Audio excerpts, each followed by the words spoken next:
Hello everyone, this is another session of daily 5 MCQ।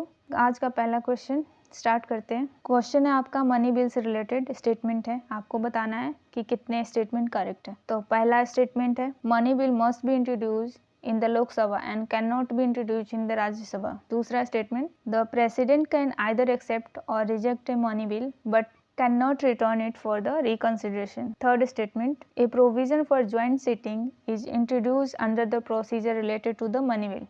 आप answer बताएंगे, आपको time दिया जा रहा है। इसका दो स्टेटमेंट सही है, एक गलत है। आप इसका आंसर कमेंट बॉक्स में बताएंगे आप। तो पहला स्टेटमेंट है कि must be introduce into the Lok Sabha, तो ये केवल लोकसभा में मनी बिल लोकसभा में इंट्रोड्यूस हो सकता है, राज्यसभा में नहीं होता है। राज्यसभा के पास मनी बिल का पावर नहीं है। तो पहला स्टेटमेंट सही है। दूसरा है प्रेसिडेंट कैन आइदर एक्सेप्ट और reject money bill but can't return. ये रिकंसिडरेशन के लिए प्रेसिडेंट नहीं भेज सकते हैं, ये नहीं तो रिजेक्ट करेंगे नहीं तो एक्सेप्ट करेंगे, ये दो पावर इनके पास होता है मनी बिल से रिलेटेड। तो ये दूसरा स्टेटमेंट सही है। तीसरा स्टेटमेंट है कि जॉइंट सिटिंग नहीं, इसमें जॉइंट सिटिंग नहीं हो सकता, मनी बिल में जॉइंट सिटिंग नहीं होता है और मनी बिल में राज्यसभा का भी पावर नहीं होता, तो इसलिए जॉइंट सिटिंग की बात ही नहीं है। तो थर्ड स्टेटमेंट गलत है। मनी बिल के बारे में कुछ बात कर लेते हैं कि मनी बिल क्या होता है।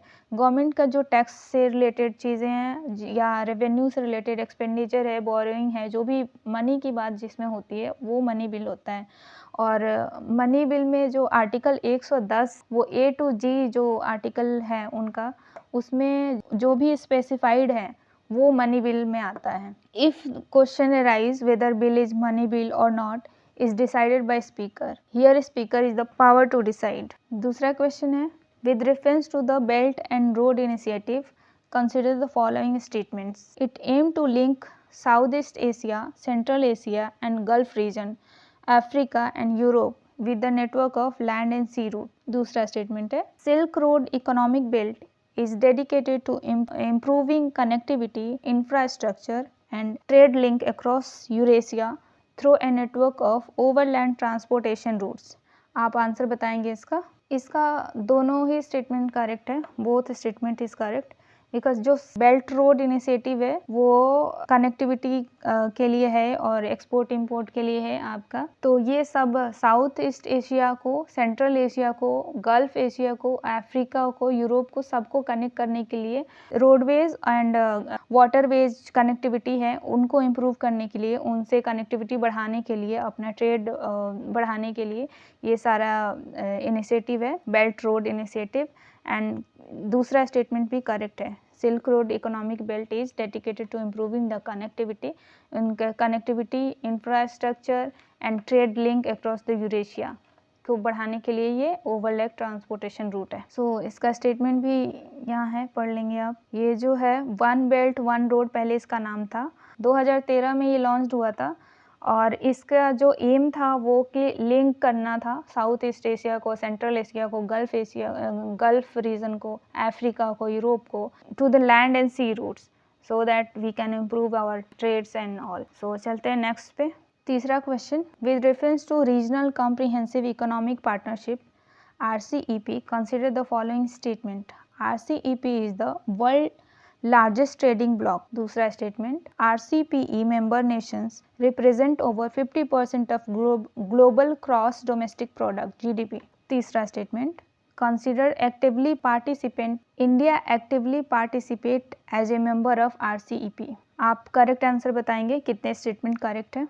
तो इसका आंसर ओनली वन होगा करेक्ट बिकॉज दो स्टेटमेंट गलत है। RCEP world largest trading block है, ये करेक्ट है, बाकी दो गलत है क्योंकि इसका 50% GDP कंटेन नहीं करता है, ये 30% नेशन इसमें आते हैं ओनली। और इसका 1/3 पॉपुलेशन है, लाइक पॉपुलेशन का 1/3 जो है वो RCEP में है, 1/3 population of the world. So India actively participated as member of RCEP नहीं, 2019 में इंडिया डिसाइड किया था इससे रिमूव होने का, इससे विड्रॉल लेने का। सो ये स्टेटमेंट भी गलत है, ये गलत है। RCEP जो है वो 2012 में नेगोशिएट हुआ था, 2012 में स्टार्ट हुआ था, नेगोशिएट हुआ था RCEP एंड ऑफिशियली साइंड हुआ था जो 2020 में और फोर्स में आया था 2022 में। So India withdraw in 2019. So चलते हैं नेक्स्ट क्वेश्चन पे. Question number 4. With reference to electoral bond, consider the following statements. पहला statement, the electoral bond system was introduced in 2019 by the way of finance bill. दूसरा statement, only the political party registered under section 29A of the Representation of the People Act 1950 are eligible to receive electoral bond. Answer बताएंगे आप. Correct बताना है आपको, तो इसमें दोनों ही incorrect है, तो neither one not two. Answer होगा 4, नाइदर वन नॉट टू. ये इंट्रोड्यूस 2017 में हुआ था by way of finance bill and implement हुआ था 2018 में, तो ये गलत है. दूसरा स्टेटमेंट कहता है कि ये section 29 representation act of the people 1950 में हुआ था, लेकिन ये 1951 में हुआ था.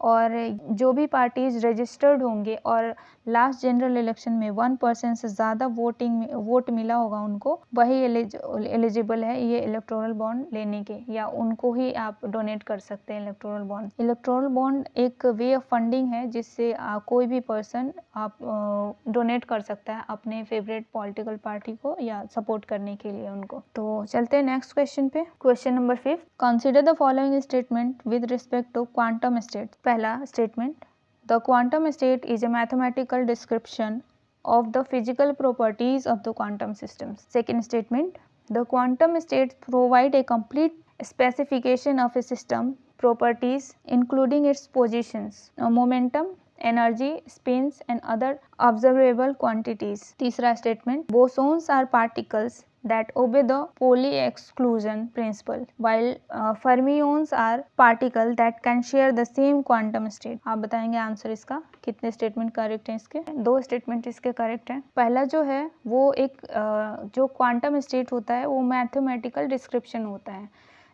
इसके पास एक फिजिकल प्रॉपर्टीज़ होती हैं. ये बताता है कि जो प्रॉपर्टीज़ हैं, जो भी पार्टिकल्स है उसके क्या प्रॉपर्टीज़ हैं, क्या उसके लोकेशंस हैं, क्या लोकेलिटी है, क्या उसके स्पिनिंग पावर है. सो ये जो क्वांटम स्टेट है ये all about the physical appearance और something like photons are appearing और photons are firing and where it is colliding. That's how it predicts the position of the quantum state of any particle. तो पहला statement correct है. दूसरा statement है जो कि complete specification of properties वगैरह बताता है इसके, जो एनर्जी है, स्पिन है, मोमेंटम है किसी पार्टिकल का, जो पोजीशन है, what is their position. So all included and in this. So ये दूसरा स्टेटमेंट भी सही है. क्वांटम स्टेट सारी प्रॉपर्टीज़ बताता है किसी भी पार्टिकल्स के. और तीसरा स्टेटमेंट जो है वो boson particle poly exclusion principle share नहीं करता है. ये फर्मियोन जो है वो पॉली एक्सक्लूजन प्रिंसिपल पे बेस्ड है, बट जो बोसोन है वो सेम क्वांटम स्टेट में रहते हैं. तो ये उल्टा है, तो इसलिए ये करेक्ट इनकरेक्ट है. तो इसी के साथ ये सेशन ख़त्म करते हैं. मिलते हैं हम नेक्स्ट वीडियो में.